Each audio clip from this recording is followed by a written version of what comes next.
Hello and welcome to Doubles and Trebles. There is just 5 days to go until the biggest race in the flat racing calendar. Yes, it's the Prix de l'Arc de Triomphe at Paris Longchamp this Sunday. First things first, as always, which seems to happen Arc Week every year, everyone turns out to be a weatherman or a weatherwoman. There's rain, plenty of it. Forecast anything between 6 to 30 mil could fall on Saturday alone. Remember, it takes place on Sunday rather than the usual Saturday where we have the big races in the UK. The big races in France take place on Saturday and it could be very wet by the time we get there. Recording on Tuesday night with just 5 days to go, depending on what forecast you trust most. Like I say, it could be rather biblical. You might need a canoe and a paddle, or it could just be plain soft. It's normal in my mind, to be honest. It's a soft ground race. We're in October. We're on unreliable forecasts and going reports, etc. Always has been a soft race in my mind and always will be.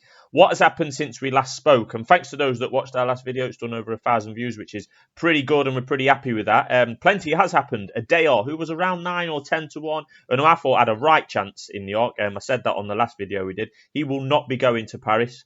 Charlie Appleby has decided he will face Baid over 10 furlongs at Ascot on Champions Day. So we'll look forward to that one. Shame he's not running in the Arc. I thought he had a right chance. Adayar not running means that British champion jockey William Buick is free to ride Mishra for his old boss John Gosden and Thady, who's now on the licence. Mishra was confirmed a runner on Tuesday morning and is between 20 and 28 to 1 in the anti-post market. I can see why that price might attract some punters. Friend of the channel, Lucas Coppin, was on to me today on the WhatsApp saying he was looking at Mishra at 28 to 1. I think he's gone at the game, to be honest. I don't think he's interested anymore. He's been missing the break. He's been racing in snatchers and basically not winning all season. He's obviously tried in some good races and he's been beat by some good horses. The ground and the trip are probably okay for him, but I can't find any more positives at this stage. I think his participation in the Arc is a bit of an afterthought, honestly, for Mishra. He doesn't have any other options, really. He doesn't like Ascot. The Breeders' Cup's going to be too tight for him on a turning track. I think this is very likely to be his final career start. Connections are actually talking about the Irish champion might be his final start. So it's obviously been on the agenda for some time with the owners that they're not obviously not too happy with him, how he's performed this year. He's not reached the heights that he formerly has, and I think he's on a downward curve rather than an upward one like the favourite, for example, who we'll come on to.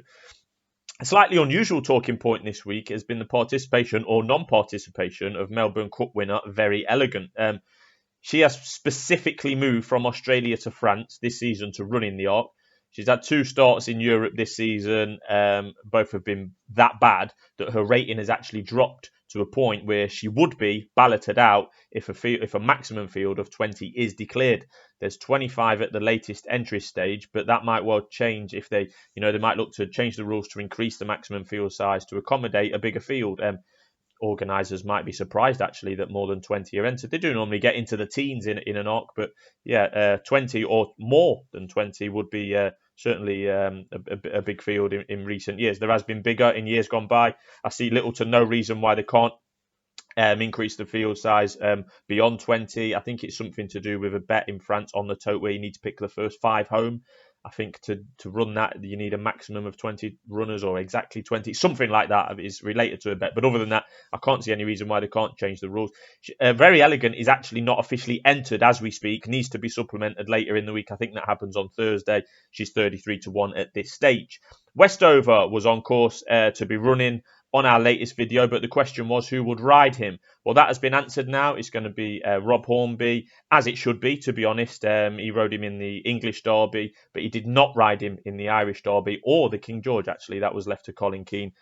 Yet some politics in regards to the owners picking and choosing who they want to ride, as is their wish.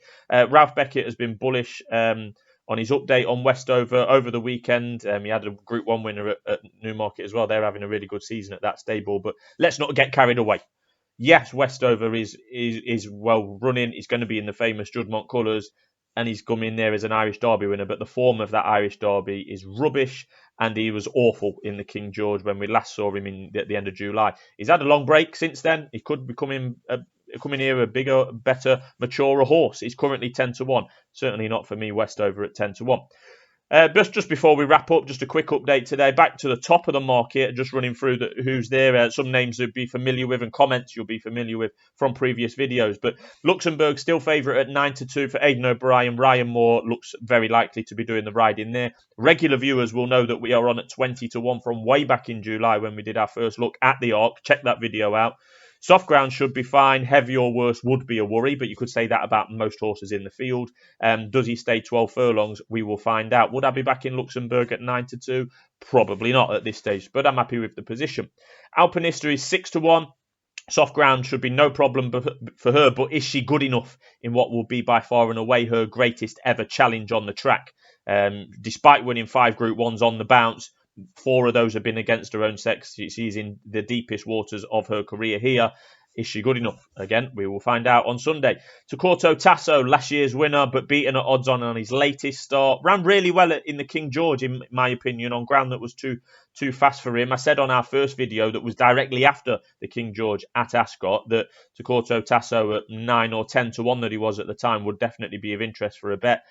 He's not done what we would have liked him to do since, like I say, he was raced in Germany last time in a race that I think he won or raced in the year before en route to winning the Arc. He was second actually behind Alpinista that day, believe it or not. Ties in nicely with this video. But yeah, he was second in it again this year, but should have been winning it this year, let's be honest. He was 7-10 favourite under Frankie Dettori, and Frankie Dettori actually got a ban for whipping the horse too many times in that race. I really don't know what to make of Torquator Tasso. Yeah, I thought he was really good in the King George, despite not winning. He was second this year. I thought he was really good there and a really promising run with a view to the Arc. But that run in Germany last time leaves a lot of question marks. But as all the horses in this race should be, he hopefully will be peaking in Paris this Sunday and can put that disappointing second in Germany last time behind him. He's a threat.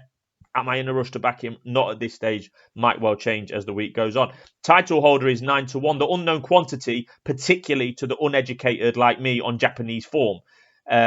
He's the best horse in Japan. So it's as simple as that. They've been trying to win it for years. But the problem he's got is surely the soft ground won't be helping his chances. Titleholder 9-1.